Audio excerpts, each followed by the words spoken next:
Takže ještě jednou hezké dopoledne, dobrý den vám všem. Dovolte mi, abych vás jménem České aliance tradičního karate přivítal zde v Prostějově, krásné hale, na mistrovství České republiky v tradičním karate. Jsem rád za hojnou účast závodníků, bezmála 100 závodníků dorazilo, což je velice solidní na dnešní dobu. Děkuji, srdečně vítám samozřejmě rozhodčí, bez kterých by akce nemohla proběhnout.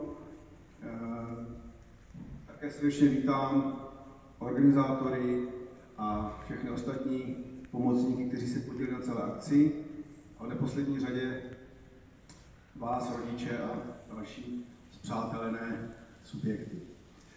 Závody zanedlouho začnou, než tak učiníme, tak mě dovolte, abych u této slavnostní chvílky předal diplomy za